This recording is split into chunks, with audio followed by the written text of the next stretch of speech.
क्या हाल है साथियों। मैं हूं विकास तोमर, आपके अपने trustworthy channel study for civil services पे आज आपके समक्ष लेके आ गए हैं 10 जनवरी का करंट अफेयर। अच्छा, जिन लोगों ने भी GS paper 1, GS paper 2 UPSC mains चल रहा है देखा होगा तो उनको समझ में आ गया होगा। जो मैं रोज सुबह चिल्ला चिल्ला कहता हूँ, भैया इंटरलिंकिंग करो, एनालिसिस करो, एक सब्जेक्ट को, एक टॉपिक को दूसरे जोड़ के समझना जरूरी है। उन लोग को ये पता चल गया होगा कि भैया एग्जाम अगर पास करना है यूपीएससी का और बाकी जैसे यूपीपीएससी और ये सारे एग्जामिनेशन है जो फॉलो करना चाह रहे हैं यूपीएससी को, तो ये करना ही पड़ेगा। इसलिए रोज सुबह 6 बजे हिंदी इंग्लिश दोनों में करंट अफेयर, साथ ही साथ जो आपकी पृष्ठभूमि है यानी कि जो बैकग्राउंड है किसी करंट अफेयर से, वो पूरा मैं जो है आप लोग को पढ़ाता हूँ। आप लोग को ये सोचने में मजबूर रखता हूँ कि भैया आप लोग एनालिटिकल माइंडसेट बनाओ, आप लोग जो है इंटरलिंकिंग करो, आप लोग वाई पे फैक्टर पे फोकस करो, ना कि सिर्फ वॉट। वॉट सबको पता है, वाई जो करेगा वही आगे बढ़ेगा। ठीक, तो इसी के साथ साथ जो है आज एक डिस्क्लेमर के साथ से आगे बढ़ते हैं। और आप लोग के लिए, जो लोग नए पहली बार हमारे साथ जुड़े हैं, उनको पता होना चाहिए कि नोटबुक एक रखनी है जिसमें जो सिर्फ वही लिखना है। कई लोग पूछ रहे हैं कि सर क्या लिखें उसमें। सिर्फ मैं जो वैल्यू एडिशन बताऊंगा वो पॉइंट्स, और जो भी मैं क्वेश्चन पूछता हूँ उससे रिलेटेड। उसके अलावा आपको कुछ भी ऐसा लगता है कि आपको दोबारा से देखना पड़ेगा, कुछ फैक्ट या कुछ भी, तो उसको सिर्फ उसमें लिखिए। और ये वाला रजिस्टर या फिर नोटबुक जो है आपके लिए ब्रह्मास्त्र साबित होगा एग्जाम से पहले करंट अफेयर रिवीजन या फिर बैकग्राउंड कुछ भी रिवीजन करने के लिए। ठीक, इसी तरीके से आप बना सकते हो। कई लोग अगर चाहें तो जीएस पेपर 1, पेपर 2, पेपर 3 के हिसाब से बना सकते हैं, ताकि आखिरी में मेंस तक के लिए है उनको जो है रिवाइज करने के लिए आसानी हो। जैसे कल पेपर, अब आज जो है जीएस 3, जीएस 4 का पेपर है, या जब भी पेपर है तो आपने वाली बुकलेट उठाई और आपने जो है उसका रिवाइज कर डाला। समझ रहे हो? वैसे तो लिंक्ड है हर सारी चीज़ें, लेकिन यूपीएससी बड़े अच्छे क्वेश्चन पूछ रहा है। बहुत ही कुछ एक्सपेक्टेड भी टॉपिक से और बहुत बढ़िया मिला के पूछता है, बहुत अच्छे क्वेश्चन बनाता है यूपीएससी की। अच्छा, और इसके अलावा क्या है, मैप बुक आपके पास चाहिए इंडिया की, ऑक्सफोर्ड की। ठीक, वर्ल्ड की क्या है, ओरिएंट ब्लैक स्वॉन। इसमें कंफ्यूज मत होइए। और सिलेबस प्रीवियस क्वेश्चन चाहे मेंस और प्रीलिम्स हो आपको जरूर देखने चाहिए। आज भी हम लोगों ने अपने चैनल पर डाले हुए हैं क्वेश्चंस को, उनको करिए। अगर आप लोगों को ऐसा लगता है कि उसमें थोड़ी एनालिसिस चाहिए तो वो भी जल्दी ही करा दी जाएगी। ठीक, साथ ही साथ आगे हम बता दें कि ईपीएफओ और यूपीएससी के लिए 2021 और यूपीएफओ को 2020 का कंप्लीट पेड ग्रुप चल रहा है। मतलब एक एक चीज, test series, study material, Hindi English दोनों में। और साथ ही साथ एक डेडिकेटेड डिस्कशन ग्रुप रहता है अलग, जहां पे आप लोग डाउट्स पूछ सकते हो, पर्सनल गाइडेंस मिलता है जो कि कहीं और नहीं होता है। तो अगर आप लोग ज्वाइन करना चाहते हो तो 8564880530 और 9696066089 पे कॉल करके एडमिशन ले सकते हैं। यही सिर्फ 2 नंबर है, इन्हीं पे करिएगा और किसी पे नहीं। ठीक, तो आज की जो जो हमारे टॉपिक्स अमेंडमेंट क्या है कि 25वां अमेंडमेंट की यूएस कॉन्स्टिट्यूशन में बात चली, वो क्यों चली जानेंगे। आपका स्कीम जो है इंडस्ट्रियल डेवलपमेंट में, अब ईपीएफओ वाले जो है वो भी थोड़ा सा सतर्क हो जाएं। इंडस्ट्रियल डेवलपमेंट, जहां इंडस्ट्री वर्ड दिख जाए, लेबर दिख जाए आपको, आपका जो है अनएम्प्लॉयमेंट, एम्प्लॉयमेंट दिख जाए, सोशल सिक्योरिटी, इंश्योरेंस, पेंशन, समझ रहे हो, ये सारी चीज़ें, आपका जो है अलाउंस, ग्रेचुटी, ठीक, लेखांकन, अकाउंट्स, ये दिख जाए तुरंत जो है कान आपके खड़े हो जाने चाहिए और तुरंत उसको अच्छे से देखिए। ठीक, कहीं पे कुछ अच्छे वर्ड्स दिखें इंग्लिश के, वो कैब समझ लो तुरंत। तो इसके बाद जो है वर्ल्ड बैंक ने जो है वेस्ट बंगाल के लिए जो है कुछ यहाँ पे दिया है पैसे, उससे रिलेटेड समझ लेते हैं। वैसे डॉलर दिए, पैसे में कन्वर्ट करेगा कौन, करेगा आरबीआई करेगा। ठीक, तो उसके बाद क्या है, मानव और वन्य जीवन संघर्ष के लिए के प्रबंधन हेतु परामर्श, स्पेक्ट्रम नीलामी। ठीक है, तो ये सारी चीज़ें से रिलेटेड आज हमारा होने वाला है अध्ययन। चलिए चालू करते हैं। जीएस पेपर 2, ये जो है आपका पहला टॉपिक जो है क्या है कि अमेरिका संविधान में 25वें संशोधन की बात हुई अभी। ठीक, तो ये 25वां संशोधन क्या है, अभी क्या हुआ हाल फिलहाल में, ट्रम्पू जो है हमारा, जो जाने वाला है, अमेरिका का प्रेसिडेंट है, जो फिलहाल के लिए 20 जनवरी को जाने वाला है। अब वो बार बार चिल्ला रहा था कि हमारा जो इलेक्शन हुआ है वो जो है उसमें धांधली हुई है, बिडेन नहीं जीते हैं, जो बिडेन, और मैं ही जीता हूँ। ये ट्रम्प, मतलब वैसे तो ये कहते हैं कि दुनिया की सबसे पुरानी डेमोक्रेसी, लेकिन जो चीज़ कैपिटल में हुई, कैपिटल में वहाँ पे क्या है, उनकी संसद यानी कि वहाँ की कांग्रेस स्थित है, वहाँ पे जब ये बात चल रही थी, जो बिडेन का मतलब कि भैया धांधली हुई कि नहीं चल हुई, सब लोग सेनेट और सब लोग वहाँ मौजूद थे, वहाँ पे उस पर बात चल रही थी और फिर ये घोषित करना था कि भैया सही इलेक्शन था कि नहीं, जो बिडेन को वापस। तो ट्रम्पू ने क्या किया कि अपना जाके अपने समर्थकों को उकसाया और कहा जाके हमला कर दो, अपनी अपनी वॉइस को हर्ड कराओ, अपनी वॉइस को सुनाओ उन लोगों को। और वहाँ पे आके वायलेंस हुआ, लेकिन उसका कोई फायदा नहीं हुआ। जो है जो बिडेन अब जो है औपचारिक रूप से जो है ये हो चुके हैं घोषित कि जो बिडेन ही हमारे अगले हैं। अब 20 तारीख को जनवरी से पहले जो है ट्रम्पू को निकाल दिया जाए, उखाड़ फेंका जाए उनको, जो है ये मतलब बहुत बदतमीजी हुई है एक तरीके से।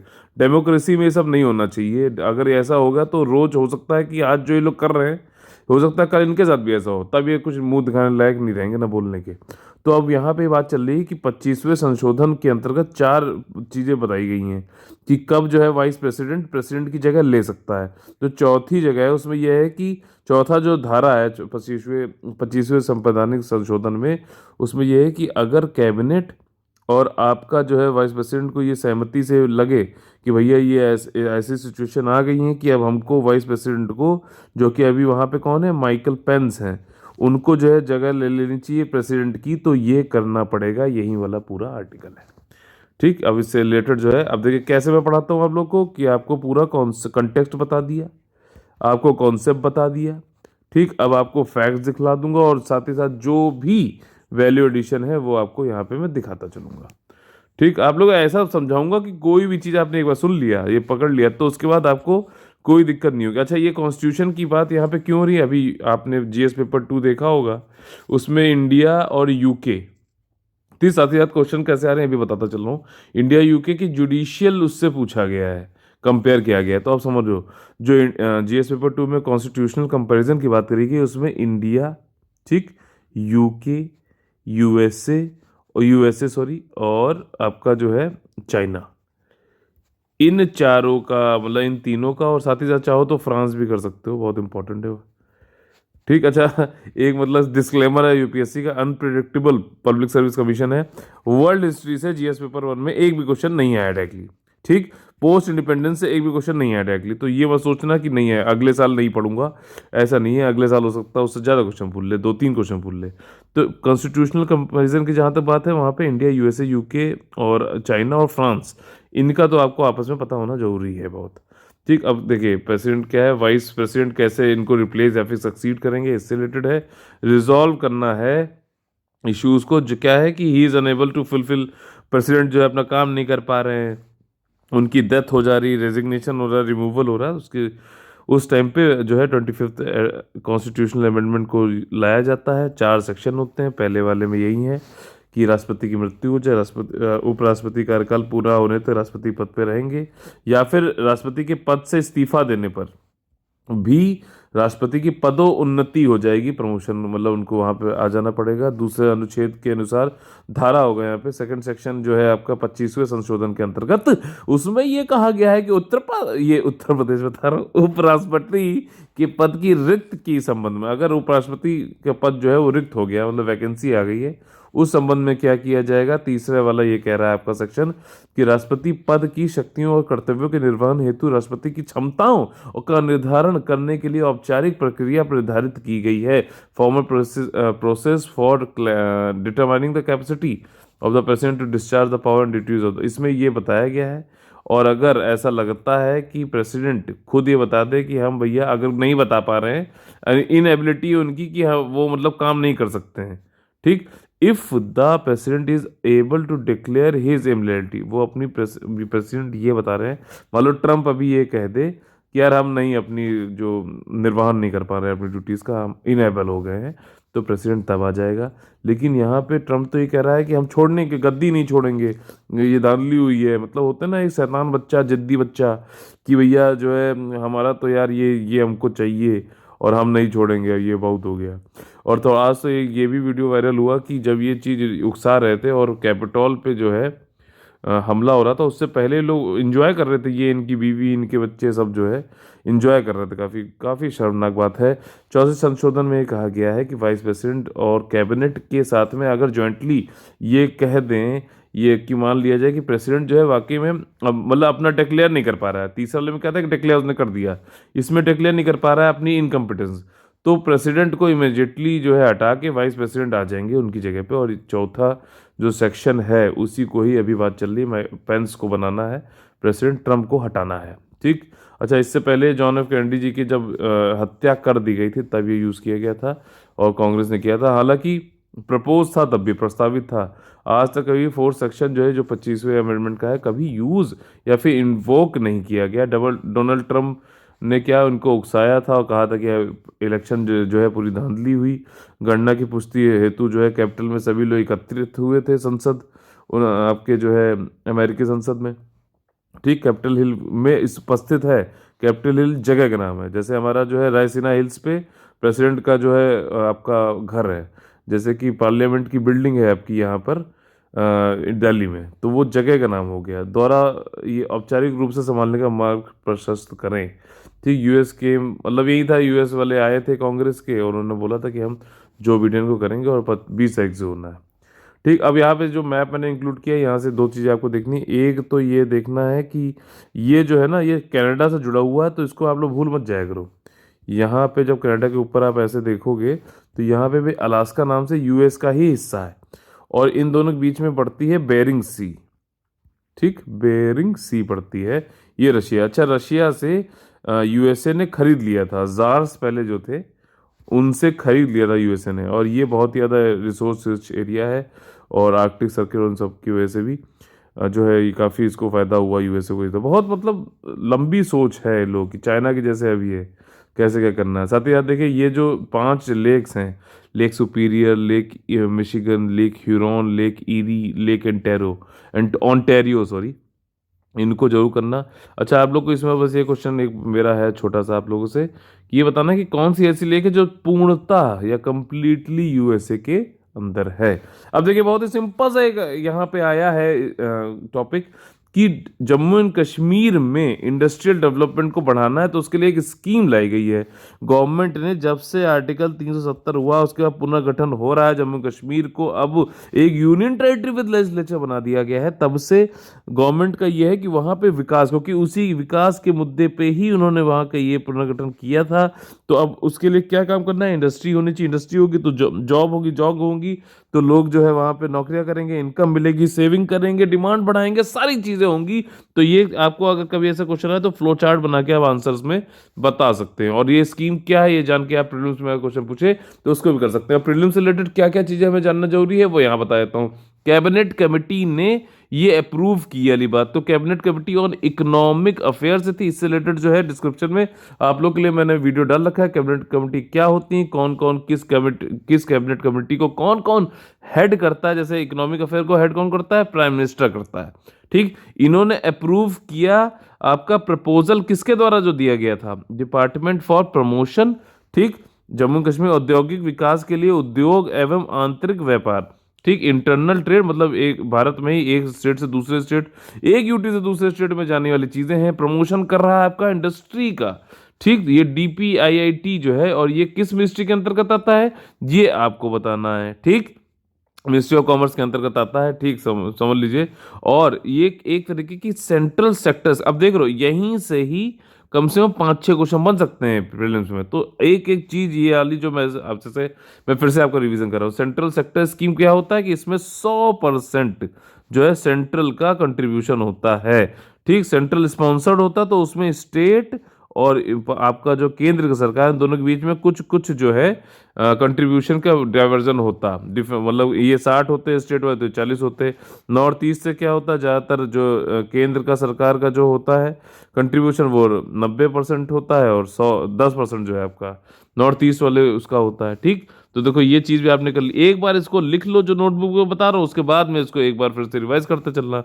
अब ये सब कहाँ पे होना है, ये होना है आपका जम्मू एंड कश्मीर, जो कि एक यूनियन टेरिटरी विद लेजिस्लेशन है। ऐसे कौन सी यूनियन टेरिटरी है जो विद लेजिस्लेशन है, दूसरी दिल्ली है और आपका जो है अंडमान एंड निकोबार है।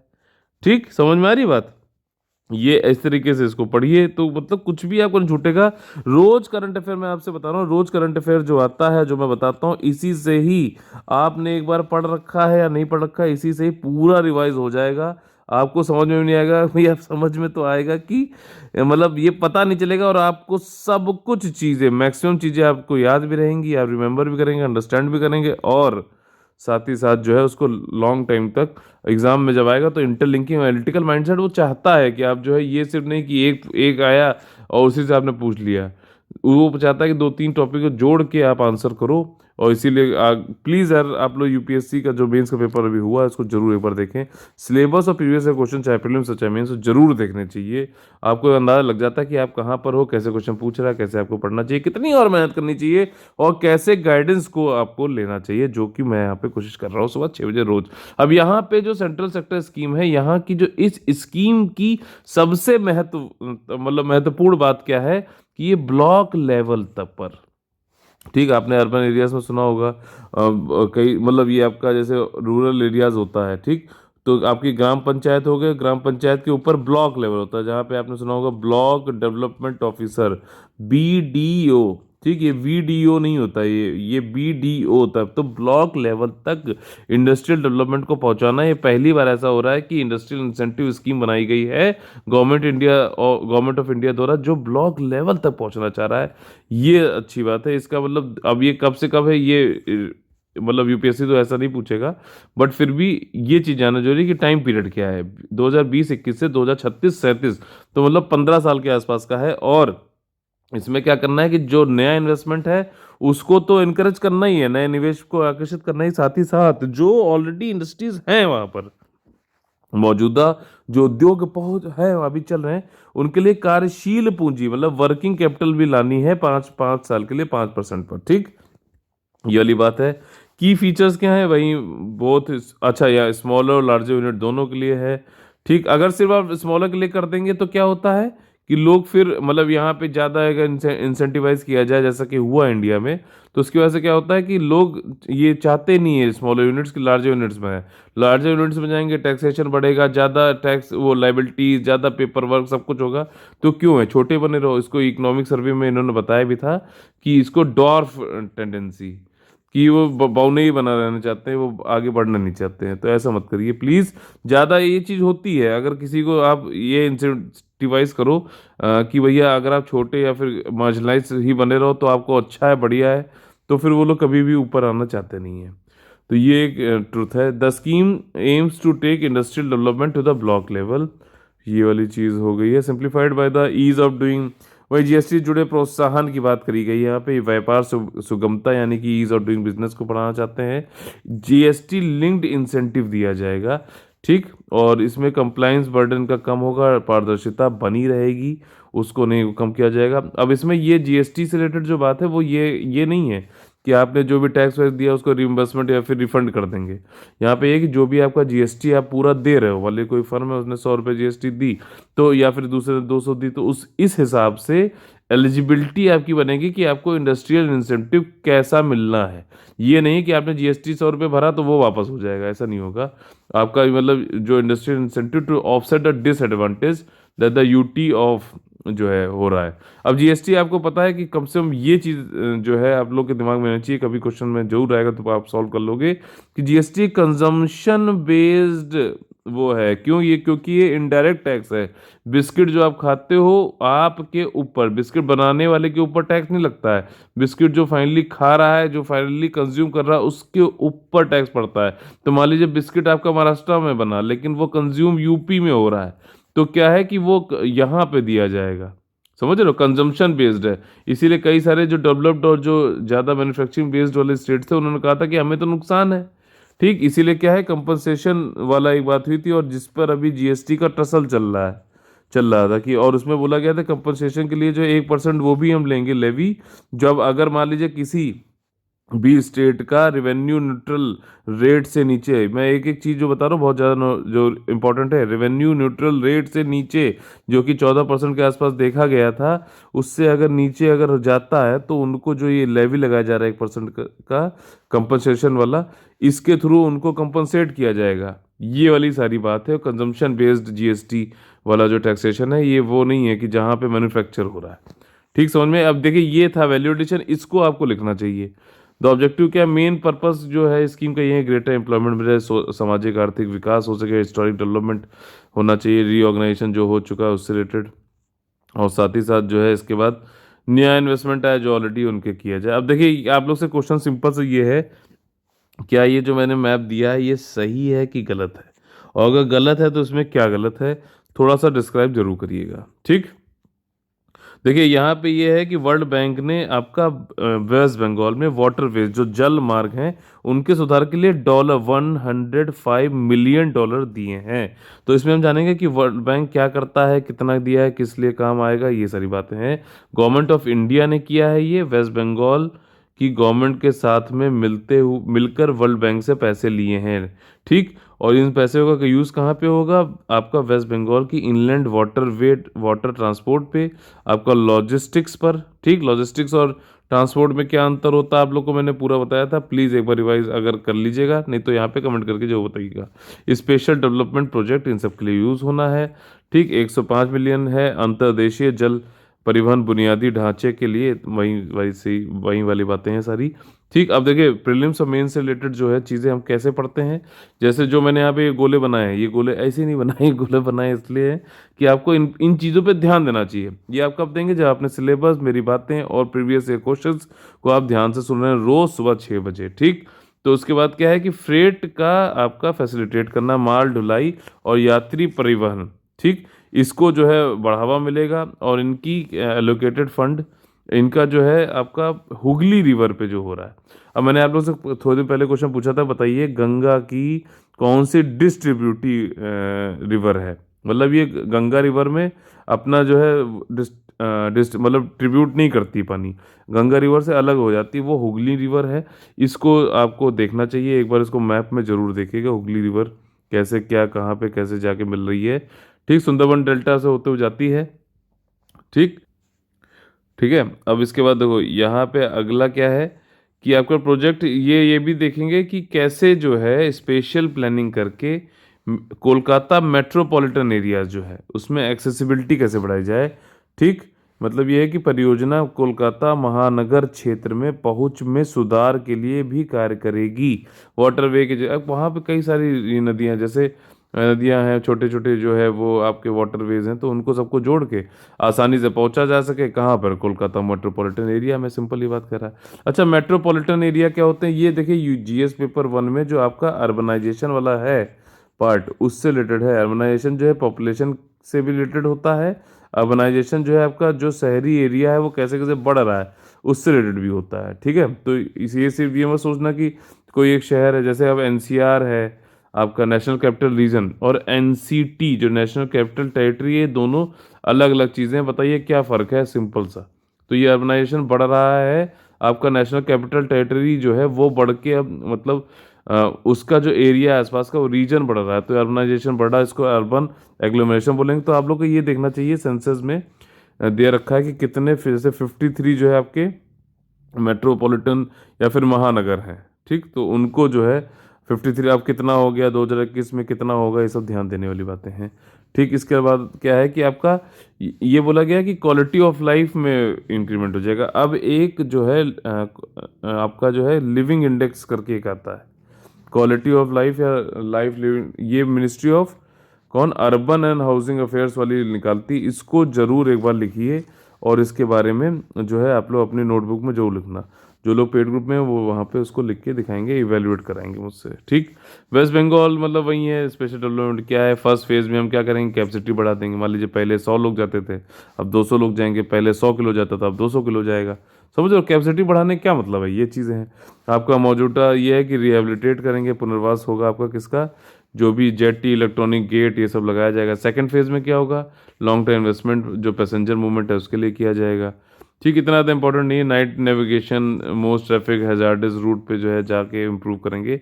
अच्छा, अब वर्ल्ड बैंक क्या है ये समझ लेते हैं। वर्ल्ड बैंक एक इंटरनेशनल अंतर्राष्ट्रीय वित्तीय संस्थान है जो कि लोन और ग्रांट देते हैं। लोन में वापस करना होता है पैसा, ग्रांट में वापस नहीं करना होता है। केंद्र सरकार भी, कई बार आपने पढ़ते होगे तो होगा कि स्टेट राज्य सरकारों को लोन दिया और ग्रांट्स दी, तो ग्रांट्स जब देते हैं तब पैसा वापस नहीं आता है, लेना होता है, लेकिन लोन में पैसा वापस, और कई मतलब दीर्घकालिक के लोग देते हैं अनुदान और मिडिल और किसको देते हैं, कंट्रीज को देते हैं, किसी रिलायंस टाइप, सॉरी, मतलब किसी प्राइवेट फर्म को नहीं देंगे, ठीक। ये मतलब कंट्रीज को देंगे, और कंट्री भी कौन कौन सी टाइप की होंगी, लो और मिडिल इनकम। लो और मिडिल इनकम इनका कैटेगराइजेशन भी दे रखा है कि कौन सी कंट्रीज लो में आती हैं या मिडिल इनकम में आती हैं, डेवलप में आती हैं। ये सब आंकड़ों के जीडीपी के पर कैपिटा के अनुसार दे रखा है। पर कैपिटा इनकम कैसे निकलती है, जो देश की पूरी नेशनल इनकम है डिवाइड बाय टोटल पॉपुलेशन, तो पर कैपिटा इनकम निकल जाएगी। सिंपल मैथ, सीसैट, ये सारी चीज़ें हैं। लेकिन आप लोग उसको जोड़ के करोगे। अब देखो, बात यहाँ वर्ल्ड बैंक की हो रही है, लेकिन हम लोग कितनी सारे इकोनॉमी के कॉन्सेप्ट, कहाँ किसको दिया जाना चाहिए, क्या डिफरेंस है, लोन क्या है, ग्रांट्स क्या है, देख रहे हो। ये सारी चीज़ें इस तरीके से पढ़िए, कोई आपका सिलेक्शन रोक नहीं सकता है, ये गारंटी है, ठीक। बस देखो, अभी दुनिया में इस समय जो इन्फॉर्मेशन ओवरलोड है, लेकिन आपको अगर सही गाइडेंस मिले और सही तरीके से आप तैयारी करो, हार्ड वर्क सब करते हैं, लेकिन जो स्मार्ट वर्क करेगा वहीं आगे पढ़ेगा। दोनों ही जरूरी है। देखो बात ये है, ये नहीं कि कोई इतना स्मार्ट हो गया पढ़ना ही नहीं भूल गया, मतलब पढ़ना नहीं चाह रहा, वो नहीं हो पाएगा। मतलब आपको दोनों चीज़ करनी है, लेकिन हार्ड वर्क के साथ स्मार्ट वर्क करना अति अति अति ज़्यादा आवश्यक हो चुका है, ठीक। अब मिडिल इनकम को देगा और कैपिटल प्रोजेक्ट्स के लिए देगा, मतलब समझ, जिससे कि आगे कुछ आप अपनी आमदनी करो, सिर्फ एक्सपेंडिचर का नहीं लिएगा। अच्छा, रोड बनानी, रोड बना ली, उससे कुछ भी कमा नहीं रहे, या फिर उससे कुछ भी देश का संवर्धन या डेवलपमेंट नहीं होना है, तो ऐसी चीज़ के लिए नहीं होगा कि ये वो उनको ये नहीं देंगे। अच्छा, कपड़े खरीदने, तो वर्ल्ड बैंक आ गया और उसने कहा कि चलो कपड़े खरीद डालो, तो कंजम्पशन के लिए नहीं, कैपिटल प्रोजेक्ट के लिए होगा, लॉन्ग टर्म होते हैं ये। वर्ल्ड बैंक और वर्ल्ड बैंक ग्रुप ये अलग अलग हैं, मैंने आप लोगों से पहले ही पूछा था, आज आप लोगों को फिर से बताना है। वर्ल्ड बैंक में तो ये आते हैं दो, आईबीआरडी और आईडीए, ठीक, इंटरनेशनल डेवलपमेंट एसोसिएशन, और आपका जो है ये international bank for reconstruction development. World bank group में मान ली, एक तो चलिए बता देता हूँ, मिका होता है, ठीक। दो और कौन सी संस्थाएं होती हैं, मिका क्या होता है कि आपका जैसे इंडिया में हो रहा है आपका इन्वेस्टमेंट, तो ये संस्था ये इंश्योर करती है, कोई प्राइवेट वाला आ रहा है कि भैया आपका जो इंश्योरेंस टाइप का देते हैं कि आपका जो इन्वेस्टमेंट है वो सेफ है, ठीक, तो वो मिका है। बाकी दो और संस्थाएं क्या हैं, क्या करते हैं, किसको प्रमोट करते हैं, देखिएगा। एक प्राइवेट को करता है, चलिए नहीं बताऊंगा, आप ही लोग को बताना है कमेंट करके, ठीक। वर्ल्ड बैंक ने जो है ये कब क्रिएट किया गया था, ब्रेटन वुड्स कॉन्फ्रेंस हुई थी 1944 में, वर्ल्ड वॉर हो मतलब ख़त्म होने के कगार पे था, तब हुई थी, और तब ये बनाया गया था। इनको ट्विन वो भी बोला जाते हैं, वर्ल्ड बैंक। इसी ब्रेटन वुड्स में जो है आपका आईएमएफ भी बनाया गया था, इसी ब्रेटन वुड्स में। या फिर आईएलओ, अच्छा कब बनाया गया था आप लोग को बताना, ईपीएफओ वालों प्लीज़ कमेंट करिएगा। वर्ल्ड बैंक और आईएमएफ, आईएमएफ क्या है कि bank of balance of payment जो होता है, एक देश दूसरे देश से जो आयात निर्यात कर रहा है, उसके बाद में कोई कमी पेशी उसकी पड़ गई, फॉरेक्स की कमी है, ठीक, तो उसको जो है आईएमएफ उस समय लोन देता, जैसे कि हम लोग ने 1991 में लिया था, और एलपीजी रिफॉर्म्स किए थे, और साथ ही साथ जो है एक वॉशिंगटन वॉशिंगटन कंसेंसस की बात आई थी। ये क्या चीज़ है, पढ़िए। वॉशिंगटन कंसेंसस न्यूयॉर्क में है ये दोनों ही, ठीक, वॉशिंगटन डीसी में, सॉरी। और तो ये लोग यहाँ पे क्या है कि इनकी सहमति होनी चाहिए कि भैया आप लोग एलपीजी करो तभी हम लोन देंगे, ये वाली बात है। एलपीजी लोन करेंगे तो क्या हुआ, भारत की मार्केट खुल गए, वहाँ पे प्राइवेट का जो है वो हो रहा है, इन्वेस्टमेंट हो रहा है, मार्केट हम सब खरीद रहे हैं, बेच रहे हैं, ये वाली बात है, ठीक। कोई भी काम आज के टाइम में आप करोगे तो म्यूचुअल जो है बेनिफिट होना ज़रूरी है। सिर्फ एक का ही बेनिफिट हो, दूसरे का सिर्फ नुकसान हो जाए, तो वो क्या हो जाता है, पैरासिटिज्म हो जाता है। मतलब समझ रहे हो, परिजीवी जो है आपके ऊपर ही पल रहे हैं, आपको ही जो है कमज़ोर बना रहे हैं, ऐसा नहीं होना चाहिए। दोनों लोग का बेनिफिट होना चाहिए, ठीक। अब देखो यहाँ पे क्या है कि हमारा अगला एक जो आ गया कि ह्यूमन और वाइल्ड लाइफ काउंट। आप लोग सुनते रहते हो कि शेर ने आदमी को खा लिया, किसी ने आके उनकी गाय खा ली, मतलब किसी ने नहीं, मतलब शेर और इस टाइप के जो जानवर हैं, जैसे कि हम लोग यहाँ पे बात करेंगे कैरेकल कैट की बात करेंगे, ठीक। तो उसने मतलब तो ह्यूमन और एनिमल का जो है कॉन्फ्लिक्ट बढ़ गया है। इसी से रिलेटेड देखिए, स्थायी समिति, स्टैंडिंग कमेटी क्या होती है, मैं आप लोग को ऑलरेडी बता चुका हूँ, उसको आप लोग जरूर देख लीजिएगा। National board of wild life, ये हम लोगों ने अभी थोड़े दिन पढ़ा था, इनकी 60वीं मीटिंग हुई 5 जनवरी को। इन्होंने अप्रूव कर दिया कि एक एडवाइजरी किसने दी थी, मैंने किस पर, management of human wild life conflict. अब जो ये कॉन्फ्लिक्ट हो रहा है इसका प्रबंधन करना है, ठीक, इसको आप नकार नहीं सकते। देख लीजिए, पहले ये जंगल की बाउंड्री थी, ये जो है आपका जो है ह्यूमन सेटलमेंट्स थे, मान लीजिए ये धीरे धीरे ये बढ़ते जा रहे हैं। मतलब हम लोग ह्यूमन सेटलमेंट्स जंगल में पहुंचते आ रहे हैं, तो ये जानवर हैं, तो हम लोग के पास तो इतना विवेक है क्या? जानवरों के पास इतना विवेक है कि नहीं है? नहीं है। तो एथिक्स ये कहती है कि हमें जो है समझना चाहिए, लेकिन हम लोग उनके पास चले आ रहे हैं। तो उनकी वजह से क्या हो रहा है, यहाँ पे जो हमारे मवेशी हैं इनको अब, जो जानवर है उसको भी अब जो बूढ़े हो जाते हैं और बूढ़े शेर हैं या फिर कोई भी जानवर है, तो उनको आसान जो है प्रे मिल जाता है। वो जैसे गाय वाय उनको खा लिया, इंसानों को खा लिया, तो हम लोग उनके घरों में घुस रहे हैं ना। तो अब ये जब हो ही रहा है तो उसका प्रबंधन भी होना चाहिए, उसी से रिलेटेड यहाँ पे बात है। आपका देखिए वाइल्ड लाइफ प्रोटेक्शन एक्ट की 11 जो धारा है 11, ठीक, उसका sub clause 1 sub clause B के अंतर्गत ये कहा गया है कि अब जो मेजर लिए जाएंगे कि ग्राम पंचायत को सशक्त करो, ठीक, कि जो भी ये वाइल्ड एनिमल जो प्रॉब्लम पैदा कर रहे हैं उनसे निपटने के लिए अब ग्राम पंचायत को जो है हमें एम्पावर करना चाहिए। ठीक, ये इस मीटिंग में इन्होंने कहा है। अच्छा, ग्राम पंचायत क्या होती है? क्या ग्राम पंचायत और ग्राम सभा सेम होती है? ये अभी मैंने थोड़े दिन पहले अपने पेड ग्रुप्स में बताया था। आप लोग ये बताना कि ग्राम सभा और ग्राम पंचायत में डिफरेंस क्या है। जीएस पेपर 2 में हर साल लोकल बॉडीज से क्वेश्चन आता ही आता है, लोकल गवर्नमेंट से। प्लीज़, इस साल भी आया, आप लोग को ये पढ़ना चाहिए। और ये ऐसा क्वेश्चन पूछ सकता है, ग्राम सभा और ग्राम पंचायत के बीच में बताइए क्या डिफरेंस है, किसकी ज़्यादा महत्वता है। ठीक। अच्छा, ग्राम सभा जो है इंडिया में एक डायरेक्ट डेमोक्रेसी टूल्स है, थोड़ा सा यहाँ पे आप लोग को बता देता हूँ। ठीक, यहाँ पे देखिए एक एड ऑन कवरेज क्या है कि फसल बीमा योजना के अंतर्गत जो भी क्रॉप का नुकसान कई सारे एनिमल्स कर रहे हैं तो उनको कंपनसेट किया जाएगा। ठीक, ये वाली बात है। ये फैक्ट बता रहा हूँ अभी यहाँ पे, augmenting fodder and water sources. अब देखो जो एनिमल्स हैं वो बाहर ना आए अपने एरिया, वाइल्ड लाइफ एरिया से, वो वहीं पे रहें, तो उसके लिए वहाँ पे उनके लिए चारा और पानी की व्यवस्था करनी चाहिए। साथ ही साथ एक्स ग्रेशिया देना चाहिए, जो भी विक्टिम है, मान लीजिए किसी को खा वा लिया तो उसको जो है 24 घंटे के अंदर ही अगर जो है अंतरिम राहत मिल जाए तो एक्स ग्रेशिया मिलना चाहिए। ये सब रिकमेंडेशंस हैं। अब इस पे गवर्नमेंट एक्ट करेगी, समझना मेरी बात।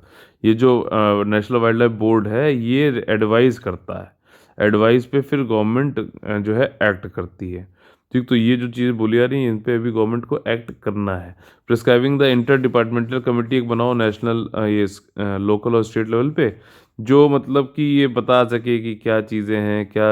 जैसे वाइल्ड लाइफ वाले आ जाओ मान लो, ठीक, रूरल डेवलपमेंट वाले आ जाओ, तो इनकी आपस में, इनके मेंबर आ गए, इनके मेंबर आ गए, बैठ के बातचीत कर रहे हैं। क्योंकि ऐसा थोड़ी ना है कि वाइल्ड लाइफ है तो दुनिया, मतलब ये रूरल एरियाज के पास में ही है ना, दोनों लोग के लोग बैठेंगे तभी तो आपस में अच्छे से बात कर पाएंगे। जब हम और आप बैठते हैं तभी तो कुछ सीख रहे हैं, आगे बढ़ रहे हैं और सुरक्षित अपना सिलेक्शन सुनिश्चित कर रहे हैं कि नहीं कर रहे हैं? कर रहे हैं ना। तो आप लोग को क्या करना है, अगर आप लोग अच्छा तो लाइक शेयर सब्सक्राइब जरूर करिए और कमेंट जरूर करो, क्योंकि जो आंसर देगा वो सिलेक्शन लेगा। लाइक का जो आज का टारगेट है वो सिर्फ और सिर्फ 200 है। आप लोग 2000 लोग देख रहे हो, कम से कम यार, मैं बहुत कम आप लोग से पूछ रहा हूँ, बोल रहा हूँ, जाओ बोलो, नहीं तो आप लोग यार लाइक वाइक नहीं करते हो यार, क्या चक्कर है ये? प्लीज़ थोड़ा सा इसको हमारा भी ख्याल रखिए अगर हम आपका ख्याल रखते हैं। साथ ही यार अर्ली वार्निंग सिस्टम की बात करी गई है कि मान लीजिए कोई जानवर निकला अपनी बाउंड्री पार कर रहा है तो यहाँ से इसकी कोई तुरंत यहाँ पे वार्निंग होगी, भागो आ गया। ठीक, तो मतलब ये वाली चीज़ है कि उनको मतलब वहाँ से हट जाएं, या फिर जो है ह्यूमंस, या फिर इनको जो है कुछ बैरियर बना के रोक लिया जाए, कंट्रोल रूम बनाया जाए, हॉटलाइन बनाई जाए, ताकि पता चल सके, फॉरेस्ट वालों को कॉल कर दो कि भैया आ जाओ, ट्रैंकुलाइजर मार के उनको बेहोश करके ले जाओ। ठीक, किसी शेर को, करैकल को। ऐसा ना हो कि भैया, कई बार आप लोगों ने देखा होगा बड़ी गलत वो आती हैं वीडियोस कि उसमें जो है जो ग्रामीण है या फिर बाकी लोग हैं उन्होंने डंडे से और इन सब से मार मार के जानवर ख़त्म कर दिया। अच्छा, साथ ही साथ हॉटस्पॉट क्या है, मतलब जहाँ पे हॉटस्पॉट ये नहीं है यहाँ पे मतलब कि वाइल्ड लाइफ जहाँ पे ज़्यादा है, यहाँ पे वो हॉटस्पॉट का मतलब हो रही बात जहाँ पे ह्यूमन और एनिमल के कॉन्फ्लिक्ट होने के चांसेस ज़्यादा हैं, उनको बोला जाएगा हॉटस्पॉट। और फॉर्मुलेट करें इम्प्लीमेंटेशन, स्पेशल प्लान बनाओ, स्टॉल फेड जो फार्म एनिमल्स हैं, जैसे कि गाय वाय जो है गौशाले रह रहे हैं तो उनके लिए भी स्पेशल प्लान बनाओ। यहाँ पे एक अलग से एक चीज़ जो बहुत ज़्यादा इंपॉर्टेंट है इन्वायरमेंट पॉइंट ऑफ व्यू से, वो ये है कि कराइकल जो एक बिल्ली है, जंगली बिल्ली है ये, ठीक, और ये राजस्थान और गुजरात में पाई जाती है, एक और स्टेट है जहाँ पाई जाती है। तो इन एरिया में इसको क्रिटिकली इंडेंजर्ड स्पीशीज जो है घोषित किया जाए। करैकल कैट क्या है ये समझ लीजिए, रेयर स्पीसीज है, स्लेंडर मीडियम साइज होती है, जंगली बिल्ली है और लॉन्ग पावरफुल लेग होते हैं, टफ्टेड ईयर्स होते हैं। अब इसकी फ़ोटो दिखाऊंगा, आप बिल्कुल बिल्कुल मज़ा आ जाएगा आपको उसकी फ़ोटो देख के। इतनी मासूम लगेगी, लेकिन इसके काम बहुत ही खतरनाक हैं। हमारे लिए नहीं, मतलब जहाँ पे लोग ये पाई जाती है वो जगहें क्या हैं, सिर्फ 3 हैं इंडिया में, मध्य प्रदेश, गुजरात और राजस्थान में। ये ज़्यादातर जो लाइव स्टॉक, जो मवेशी होते हैं, पशुधन, उनको मार खा जाती है, चक्कर है ये। ठीक। और जो कहीं कहीं पे इसको जो है इसलिए भी हंट किया जाता है क्योंकि ये मीट एंड फ्लेश का बहुत कोई लोग खाते हैं। अच्छा, IUCN में जो इसकी रेटिंग, रेड लिस्ट में जो इसकी है, वो क्या है, लेवल लीस्ट कंसर्न है। ठीक। तो क्रिटिकली इंडेंजर्ड इसमें बोला गया इंडिया के परिप्रेक्ष्य में। ह्यूमन ये क्यों हो रहा है कि ज़्यादातर इम्पैक्ट हो रहा है, नेगेटिव इम्पैक्ट पाया जाता है आपका पीपल, एनिमल, रिसोर्सेज और हैबिटेट्स पे। कॉजेज़ क्या है, वही अर्बनाइजेशन, मैंने आप लोग बताया, जैसे बढ़ रहा है धीरे धीरे, पॉपुलेशन भी बढ़ रही है। ठीक। तो उनकी डिमांड्स भी बढ़ रही हैं, संसाधन पे जो है ज़्यादा वो पड़ रहा है। ट्रांसपोर्ट नेटवर्क, मान लीजिए कोई ये जंगल है, इसके बीच से ट्रांसपोर्ट ये जा रही है, रोड जा रही है, रेलवे जा रहे हैं, पॉपुलेशन बढ़ रही है, ये सारी चीज़ें हैं। एक्स्ट्रा फैक्ट क्या है कि आपका NBWL जो होता है, national board for wild life, ये सेंट्रल गवर्नमेंट द्वारा बनाया जाता है और वाइल्ड लाइफ प्रोटेक्शन एक्ट के अंतर्गत बनाया जाता है, जिसमें कि धारा 5A दिया गया। तो ये क्या बॉडी हुई, स्टैट्यूटरी बॉडी हुई। मैंने आप लोग को बोला था यार, आप लोग please chief wild life warden के बारे में मैंने आप लोग बोला था, कमेंट करिए, लिखिए। लिख नहीं रहे हो, अगर आप लोग अपने दिमाग को नहीं वो मजबूत कर रहे हो, उसकी एक्सरसाइज नहीं कर रहे हो, तो कैसे होगा। ये है वो कैराकल बिल्ली, देख रहे हो कितनी मासूम लग रही है, लेकिन ये है नहीं ऐसे। ठीक। अब देखिए, स्पेक्ट्रम का जो है ऑक्शन हो रहा है, कौन कर रहा है, डिपार्टमेंट ऑफ टेलीकॉम कर रहा है। किस मिनिस्ट्री के अंतर्गत आता है, वो करिए। ऑक्शन जो है 4G स्पेक्ट्रम का हो रहा है, 1 मार्च से चालू होगा। कई सारे स्पेक्ट्रम बैंड्स होते हैं, ये आपकी एयर वेव्स होती हैं। ठीक। तो उसमें जैसे 1800 आप लोगों ने सुना होगा, 900 वेव्स। अच्छा, जितनी फ्रीक्वेंसी ज़्यादा होगी, ये एक ट्रेड ऑफ एक तरीके का, जैसे 1800 है, तो जितनी ज़्यादा फ्रीक्वेंसी होगी उसका एरिया जो है आपका, वो उतना कम होगा कवरेज। ठीक। तो आपने देखा होगा अलग अलग से 900 मेगाहर्ट्ज है, तो ये लोग स्पीड और उसके लिए तो अच्छा है, लेकिन इनका एरिया कम कवर करते हैं ये। ठीक। ये वाली चीज़ है, तो इसको एक बार देख लेना, इंपॉर्टेंट है। इसमें क्या है, यहाँ पे स्पेक्ट्रम लास्ट टाइम जो 2016 में गया था, अभी एक्सपायर हो रहा है 2021 में, तो अब फिर से कराया जा रहा है। जियो को खरीदना पड़ेगा, आप देखिएगा सबसे ज़्यादा जियो ही खरीदेगा। और ऑप्शन क्या है कि ये सेल फोन है, वायरलेस है, ये 1 to 1 आप बात करते हो तो सिग्नल की जरूरत पड़ती है। ये सिग्नल किस पे जाते हैं, ये एयर वेव्स के, मतलब जो है कि ये मतलब समझ लो कि कई सारे बैंड्स हैं। ठीक। तो आपका कोई सिग्नल जो होता है वो एक तरीके से रोड्स हैं इनकी, इन्हीं रोड पे जानी है। ठीक। तो अगर आपने मान लीजिए जो सिग्नल दिया, अब ये वाली कैपेसिटी फुल हो गई है। ठीक। पहली बात तो इसको गवर्नमेंट ही देगी, और गवर्नमेंट जो आपको दे रही है उसी पे सिग्नल भेजो, तो आपका इंटरफेरेंस नहीं होगा। इसका पता चला इसके लिए डेडिकेटेड रोड है, मतलब आप मतलब जैसे अभी फ्रेट कॉरिडोर बना रहे हैं, एग्जाम्पल समझते हैं, जो पैसेंजर वाली गाड़ियां हैं और फ्रेट वाली गाड़ियां भी एक ही उस पर चलती हैं, तो काफ़ी कंजेशन वो सब हो रहा है। तो इसलिए अलग अलग बना दिया जा रहा है फ्रेट कॉरिडोर, ताकि जो है सिग्नल में इंटरफेरेंस ना हो। वही चीज़ यहाँ पे बताई जा रही है कि इंटरफेरेंस ना हो, जिस फ्रिक्वेंसी पे इसी जैसे आपको भेजना है, अलग अलग डेजिग्नेटेड दे दी गई। जियो को कह दिया तुम्हारी ये वाली फ्रिक्वेंसी एयरवेव है, तो इस पर अपनी गाड़ी चलाओ, जो भी तुम्हारे कॉल आ रहे हैं, डेटा जा रहा है। ठीक। और आपका भारती एयरटेल को इधर कह दिया गया, वोडाफोन को इधर बोल दिया गया, अपने अपने चल रहे हैं। और ये नहीं कि एक ही उस पे एयरलाइन पे, एक ही रोड पे जो है, जो स्पेक्ट्रम दिया गया है, उसी पे सब लोग अगर करने लगेंगे तो कॉल वॉल ड्रॉप होगी, जो ऐसा पहले होता था, आवाज़ नहीं आ रही है और वाली चीज़ होती थी ना। तो यूनियन गवर्नमेंट ने ही सारी जितने भी पब्लिकली अवेलेबल एसेट्स होते हैं, उनको कौन ओन करता है, कौन है उसका, हमारी तरफ से मतलब ओन करता है, यूनियन यूनियन गवर्नमेंट करती है। जो भी भारतीय जो जोग्राफिकल बाउंड्रीज के अंतर्गत है, ये इसमें क्या क्या चीज़ें आती हैं, एयरवेव्स आती हैं। ठीक। अब जब ये सेल फोन वायरलेस सब बढ़ रहे हैं, तो हमें ज़्यादा स्पेस भी देनी पड़ेगी, और टाइम टू टाइम हमें फिर इसका central government department of telecom के अंतर्गत ऑक्शन करती है, और इनको जो है आगे यूज़ करने के लिए देती है। ठीक। 20 साल के आसपास होता है वैलिडिटी, और यहाँ पे अब दिया जा रहा है टाइम के साथ में, ताकि उनको अब उनका जो है रिवेन्यू भी तो आ रहा है। अच्छा, जो ये इस टाइप का रिवेन्यू आएगा वो क्या होगा, वो आपका नॉन टैक्सेबल वाला आएगा। क्यों? क्योंकि कुछ ही चीज़ उससे तो लिया जा रहा है, ये नॉन टैक्सेबल में किया जाएगा, लमसम होगा। और ये कौन सा रिवेन्यू कहलाएगा, कैपिटल रिवेन्यू टाइप कहलाएगा। ठीक। कैपिटल रिवेन्यू कहलाएगा। कैपिटल रिवेन्यू, रिवेन्यू रिसिप्ट, ये आपको पता है ना, कैपिटल रिसिप्ट और रिवेन्यू रिसिप्ट। अगर नहीं पता तो बजट वाला जरूर एक बार पढ़िए, और नहीं तो क्वेश्चन आप लोग पूछ लीजिएगा। ठीक, एयरवेज जो है स्पेक्ट्रम में अलग अलग डिवाइड किए गए हैं, हाई, और उनकी वैकेंसी भी अलग अलग होती है। मेन ऑब्जेक्टिव वही है कि कंपटीशन आपस में बढ़े, रेवेन्यू अच्छे से अच्छा है, एफिशिएंट यूज़ हो सके, और आपका जो है एक ही जगह नहीं हो कि सभी लोग एक ही उस पर चल रहे हैं। ठीक, जो कौन कॉम्पीट करेगा, रिलायंस, भारती, स्पेक्ट्रम, ये ज़्यादा यूज़ नहीं है अपने, बस प्राइवेट के नहीं, क्योंकि हमें पढ़ना चाहिए कहाँ पे कौन क्या, मतलब साइंस लग रही है, क्या चीज़ें हैं, ये वाली चीज़ें हैं, प्रशासनिक क्या एंगल है, प्रबंधन कैसे हो रहा है। न्यू कंपनीज भी कर सकती हैं, ठीक, फॉरेन कंपनीज भी कर सकती हैं, लेकिन फॉरेन कंपनी अगर कोई वो हो गई, उसको मिल गया, तो या तो उसको अपनी ब्रांच बनानी पड़ेगी, समझ रहे हो, ये इंपॉर्टेंट है जहाँ पे, और अगर ब्रांच नहीं तो उनको रजिस्टर होना पड़ेगा एज इंडियन कंपनी, या फिर इंडियन कंपनी के साथ में मिलकर चालू करना पड़ेगा काम। तो आगे हम लोग अपने फेवरेट उस पर क्या है, कौन बनेगा IAS PCS वाले पे। ये बहुत ही ज़्यादा इंपॉर्टेंट एक्सरसाइज होती है, इसमें एक्स्ट्रा टॉपिक होता है। इसमें क्या पूछा गया है कि प्रवासी भारतीय दिवस से कौन से जो है आपके स्टेटमेंट गलत हैं। 16वां प्रवासी भारतीय दिवस हो रहा है 2021, 9 जनवरी को हो रहा है, क्यों हो रहा है अभी बताऊंगा।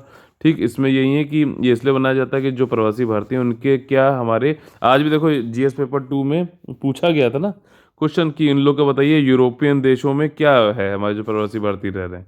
एक तो सबसे बड़ी बात है कि सॉफ्ट पावर का हमारा एक बहुत बड़ा हिस्सा है। ठीक, तो देखिए ओवरसीज इंडियन जो है या फिर इंडियन डायस्पोरा जो है डेवलपमेंट इंडिया के लिए काम आता है। ये कब से बनाया जा रहा है, हर साल 2008 से नहीं 2003 से बनाया जा रहा है।